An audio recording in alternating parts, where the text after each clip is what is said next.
This is an initiation into really, really deep esoteric material that has been hidden from humanity for millennia. Why is this knowledge hidden away from people?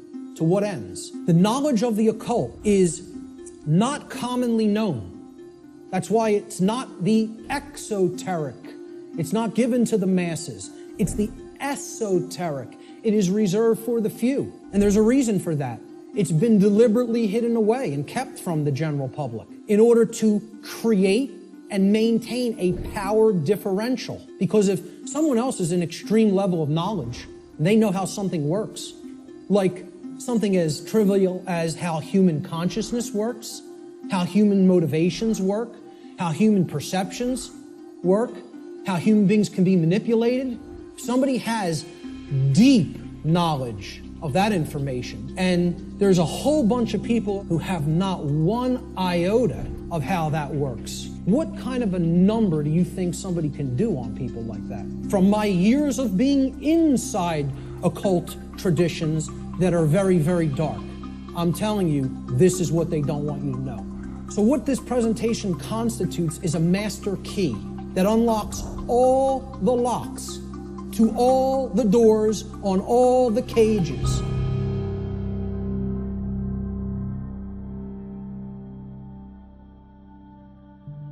This presentation is called Natural Law, the Real Law of Attraction, and How to Apply It in Your Life. And I emphasize that term, real law of attraction. Many people will be familiar with the New Age variants of the so-called law or laws of attraction. And this is going to differ quite widely from what people have heard in the New Age community and in the New Age movement regarding what the law or laws of attraction are. These are the real laws of attraction you're going to be hearing today and hopefully understanding today. Human beings should consider with great care where their information comes from, the source for the information. And this is because by refusing to present certain information and by influencing people to dismiss, to dissuade them from looking into certain information because they're telling you that it's unimportant or unnecessary to consider, many modern institutions like media, like so-called education institutions, are seeking to actually control human perceptions, or let's call it outright what it really is, to control the mind, okay? And therefore, to limit what human beings may even come to understand, and therefore by limiting what they are coming to understand, they're actually limiting what they're able to do, what they're able to change, what they're able to create in the world, okay? So you have to be skeptical of where your information comes from. And that's why I tell people at the very beginning in my lectures, do not believe me. The worst thing you could do is believe what I'm telling you. You need to look into it for yourself, and most of all, you need to do personal introspection to really feel inside of yourself whether this information resonates with truth. Everybody has that intuitive capacity. That also has to be turned on and engaged and used. Human beings everywhere say that they want certain things in their life. And they say that they want certain things to be present for all humanity. Okay? We say we want certain conditions to be present for ourselves and our species as a whole. And we say we want things such as happiness, health, peace, prosperity, freedom, etc. And all these things are great things to aspire to. And we say we want them. Most people will say and tell you we want these things. However, I don't really feel that they're truly being honest with themselves. Okay? They'll say they want them, but then when you tell them, well, those aren't automatic conditions. They don't just magically manifest. Okay? There are requirements for obtaining these conditions. Okay? And people wouldn't say they want these conditions if these conditions were already omnipresent, right? They're saying that they want something because they don't have it at all, or at least in fullness, right? So when you tell them there's requirements and they believe that somehow they're going to magically get these things, right? Well, this is what the real laws of attraction are about. It's explaining Conditions that you want don't just automatically manifest by thinking of them or just having a feeling about them. This is a New Age deception. Requirement exists in nature. It does exist. If you want something to be different than the way that it already is, than the default conditions, then requirement exists. If you're okay with things being the way that they are now, requirement doesn't exist. There are no requirements to creating change. You just accept the default conditions the way they are now and go on with your existence and accept it's going to be this way and possibly get worse. But if you want real change to happen, requirements exist. So what are these requirements? We need to know certain things. Knowledge is required. Knowledge. The information regarding natural law is occulted knowledge. It is knowledge that has been hidden from humanity. Okay?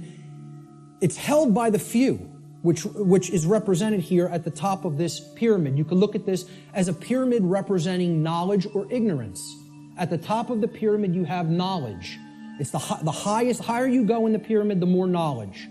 Okay? But the pyramid tapers because at the top, very few people understand that information. Very few people have that knowledge and have actually integrated it into themselves to the point where it becomes understanding. All right? Down here, you have no knowledge, the ignorant masses. Okay? And up here, you have the people who are in the know, right? Who have this knowledge about how natural law works and are actually using it for a certain reason. So please, as you go through this seminar, please keep in mind, if I ever use the term occult, all I'm talking about here is hidden knowledge. That's what it means. Occulted knowledge is hidden. The knowledge of natural law and its operations constitutes what I call the most deeply occulted or hidden information that exists on this planet. You will not find any more hidden information. This is the thing that all the distractions are there for, to keep you from learning. The endless trivialities, the nonsense you hear on the news, all the video games, all the nonsense television, the sports, it's all there to keep people from understanding this. And I can't get you to accept that or believe it, and I don't ask you to believe it. I'm telling you that's what they're trying to, from my years of being inside occult traditions that are very, very dark. I'm telling you, this is what they don't want you to know. Please recognize when I use the word truth, that is all I'm talking about. I'm not talking about the mind of God. I'm not talking about the entire reason for the existence of the universe. I'm talking about the events that have taken place in the past and are taking place in the present. That's all. And guess what? That's all the truth is. We want things to be true. That doesn't make it so. That's not what makes truth the way that it is. What makes truth is the way that it is what behaviors were taken and what is the actual effect in the manifested world. That's how things are. It doesn't matter how we want them to be. They may be a completely different way right now than we want them to be. But most people in the world, they kind of believe that they're the arbiter of truth. And that's a bad place to be in. That's a very, very low level of consciousness. To think that if I don't believe that it's this way, it's not this way. Many people are trapped in that state of mind. The laws of the universe don't care about you. Laws have been created in this realm that work flawlessly.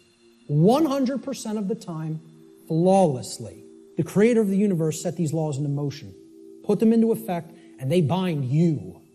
You and I are bound by these laws, whether we like it or not, whether we accept it or not, whether we understand it or not. They're in effect, and you are already creating the reality that we are experiencing based upon interaction with these unseen laws. Already. You're already doing it. You can never not be doing it. That's an impossibility. Let's look at the dynamics between discovery and belief, the difference between discovery and belief. Because again, natural law is capable of being discovered, understood, and harmonized with. What this is saying, this exists, you're bound by it. The best you can do is to understand its operation like you would understand gravity, and therefore not just walk toward the edge of a 200-foot cliff that is bottomed by jagged rocks. If you're intelligent and you understand how the law of gravity works, you won't do that behavior. So natural law has nothing to do with religion. It's not a belief system. It's a science. It is a discoverable operation that is already in effect that we can either understand and align our behavior to, or remain ignorant of and suffer as a result of that ignorance, because it's already in effect and already has a binding effect upon you and your behaviors and everyone's. So when it comes to belief, when it comes to natural law, it works just like gravity. So the clown that's going to jump over the cliff saying, I don't believe in gravity, what's going to happen? Down he goes, because belief is irrelevant, because natural law does not care about you. It does not care about you. It is in effect, no matter what you do, deal with it. So let's look at consciousness and the human brain, okay? Because consciousness is an intangible force. Okay, it's something that exists, but you can't really see it. Many people even have a hard time explaining what it is. But there is physiological expressions for consciousness in the physical domain, and the brain is one of them. And of course, people will say, well, don't leave out the heart. Of course, the heart is also very important. Heart has an even bigger electromagnetic field than the brain and is tied into the physiology in an even more complex way than the brain is. But we need to understand the basic structure of the brain to understand the types of imbalances that go on within it that lead to these debilitating conditions within humanity that continue to create suffering for us. And also, what these belief systems do is they prevent the activation of the heart and the actions, of care and action.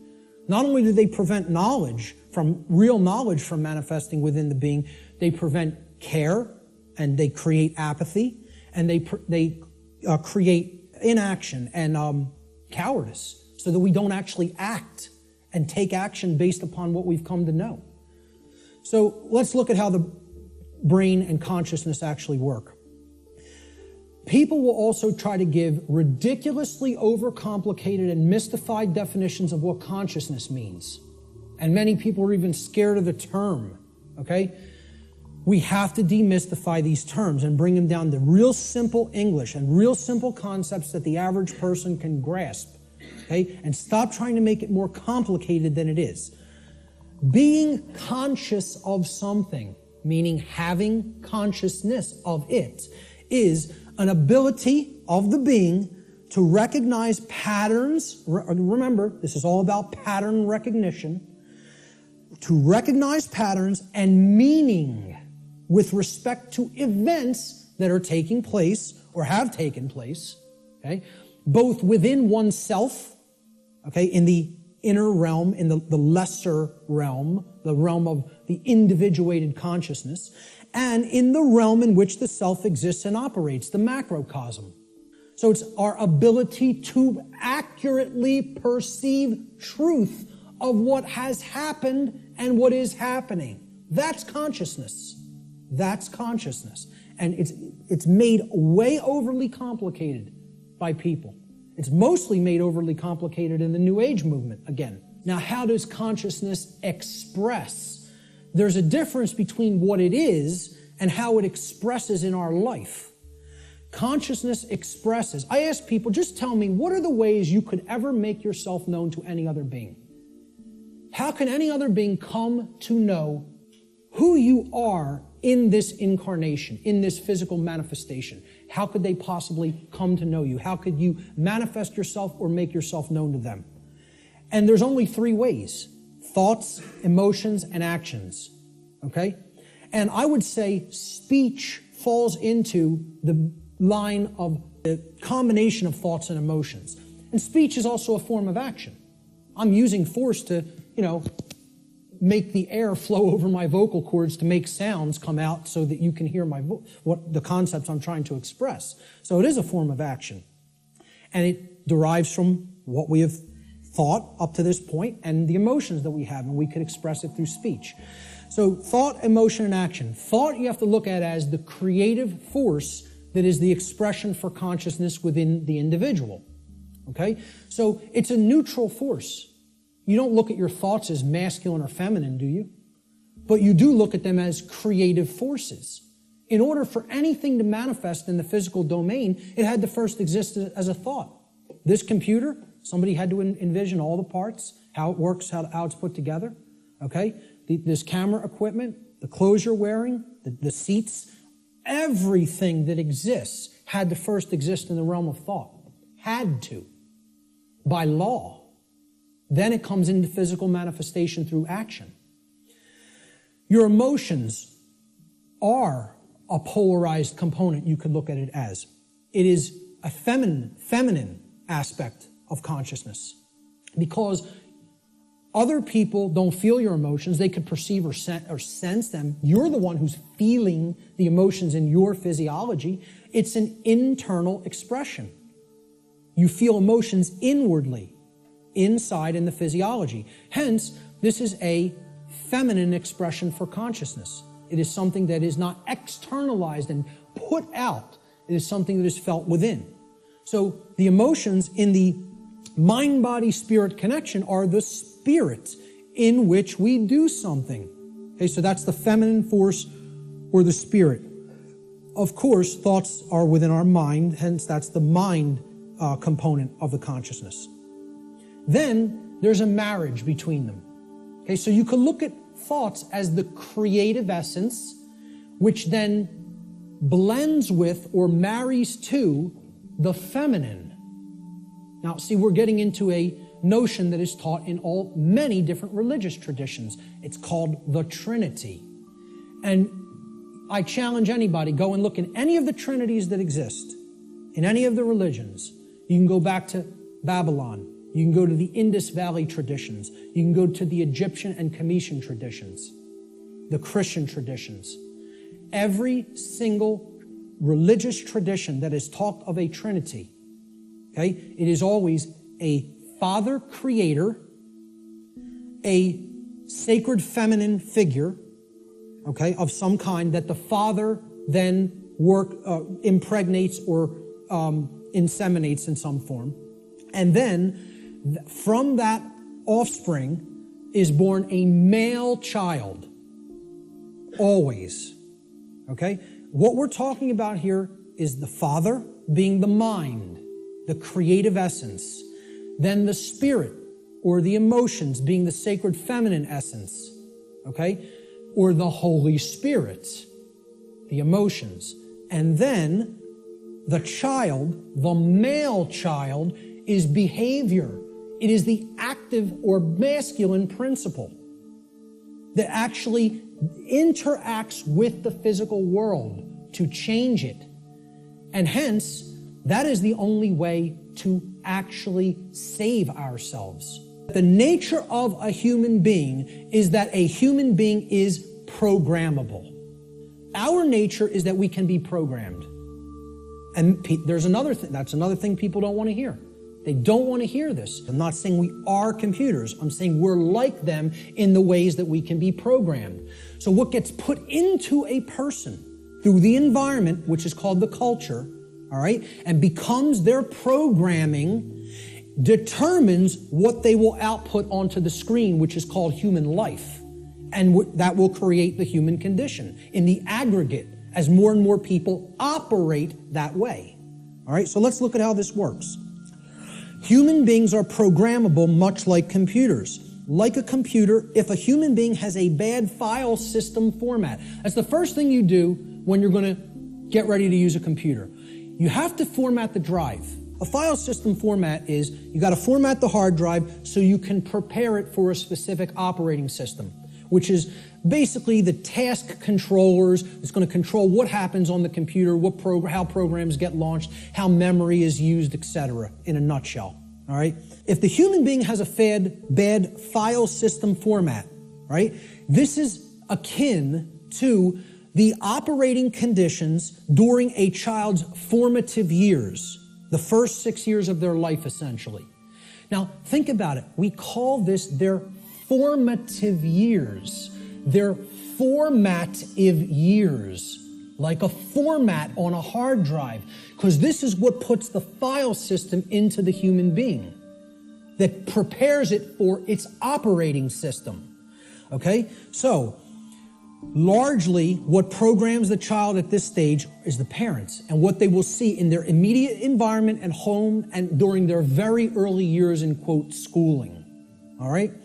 Now, if, like a computer, if a human being also has a bad operating system, again, they are basically providing a platform that other programs will run in, and they're providing a graphical user interface. This is your culture. The operating system is the culture in which the programs run, okay? So let's say if you have a bad operating system, meaning you're already surrounded in a bad environment, in a bad culture, right? That's also going to negatively impact the output. And then they have bad software programs. Now, these are the programs that you run. Now, if I didn't have a good presentation piece of software, my presentation might come out sloppy. It might crash in the middle of it. It might not display the graphics or the text properly. Okay? So you got to make sure you're working with good, reliable software as well. Now, what the software is the belief systems, what the person has taken into the mind and is processed and made part of themselves. And now, if all of those things are bad, we have three bad components. The format is bad, the file system format, which is the formative years of the child. Okay? The culture is bad, meaning they're already growing up in a bad culture or in a culture that condones moral relativism, etc., and doesn't understand natural law. And the software programs that have been input into the child are bad, meaning their belief systems. Okay? What do you think the output of that, quote, computer is going to be like? Is it going to be good? Is it going to be chaotic? If I screw up my system's hard drive format, if I put an operating system that is like at alpha state and it's not ready for prime time because the development's not finished, it's half-baked, okay? And then I load crappy software that's full of bugs and the developers didn't really care about programming them correctly. Do you think that computer is going to operate properly and give me the output on the screen I'm looking for, or output on the printout I'm looking for, or output on the internet that I'm looking for? Good luck. If you know a little bit about computers, you're laughing now because it would be ridiculous to assume that it could do that. Well, why do we think that we're going to have that in our environment when all of these things are badly programmed? See, the output onto the screen is also going to be horrible if all those three things, that determine how the system works are also bad. So it will contribute to deteriorating conditions on a mass scale. Like a computer, the behavior of a human being largely depends upon its programming. And its programming is the quality of the information that is being input into it. The quality of the information it's taking in. The quality of the information it's taking in is going to determine the quality of the information it's outputting, like any other computer. So if garbage goes in, surprise, garbage is going to come out. If good information goes in, quality will come out. And the output will be as one wants it to be. It will be able to process and create efficiently, effectively, not chaotically. Here's a very simple diagram. Again, if people understand it, they really get how natural law functions. And again, it's very unpopular. People don't want to look at what the bottom base foundation or platform of this structure is. Because once again, this idea that knowledge is what's required makes many people upset because they want to believe they're going to achieve these things they say they want without doing the work to acquire that knowledge, and therefore understand the requirements for obtaining those conditions. So we start with available information. This constitutes potential knowledge, and it can become knowledge if it's taken in, if it's amassed, if it's aggregated, okay? It can be gathered, it can be processed, it can be understood, and then it can be acted upon. You could call this the grammar stage of this three-part process I'm going to explain. Okay? You could also refer to this as the input stage. If we're looking at it in a computer model, this is the stage of inputting information or programming something. Okay? Now, the next step that's built upon this is once you've taken information in, necessary information, you then come to a position of understanding it. You know what it means, you recognize the patterns. All right? So this is the second step in this process. Now, your understanding or lack of understanding, okay? Now, in the first stage, your knowledge or lack of knowledge is going to lead to understanding or lack of understanding. If you have understanding present, your decision-making processes are going to be in harmony with what you say you want, okay? You're going to understand, if here's what I want, this is what's necessary to get that, to make that happen, to manifest it. That's understanding. It's a decision-making process that happens within the mind. These processes take place in the human mind and are chosen by each individual based upon available information. So again, you can see if information is held back, if it is occulted, or even if it's just people are dissuaded from taking it in because people will say, no, there's nothing there, there's nothing to it. Right? You could see how they'll never get to this step. They'll never understand. They'll never get to the second level of creating our reality. The third stage to this process is what you do with what you have come to understand, to know and understand. So this is the action stage, okay? Each individual's behavior, the behaviors that they choose through their own free will, is based upon the quality of their decision-making processes that are happening within the human mind. Okay? That process, as we've already seen, is in return based upon the quality of available information. So this is behavior.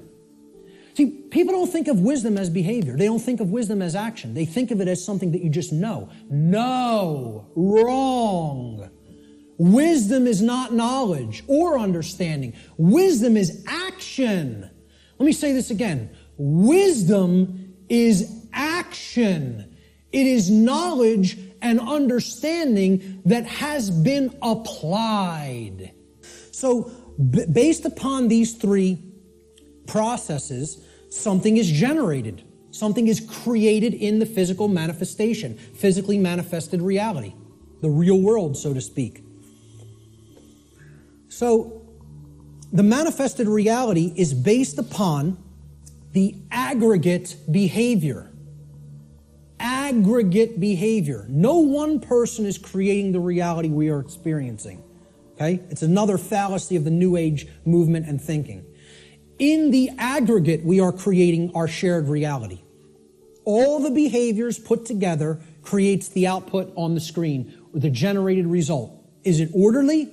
Is it chaotic? Well, that's going to be based upon whether someone took in the information, processed it efficiently to come to an understanding, and then acted upon it.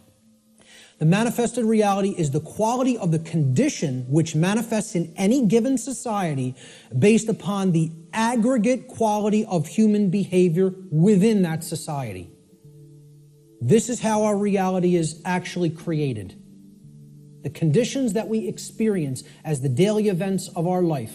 It's a simple three-stage process that leads to a result.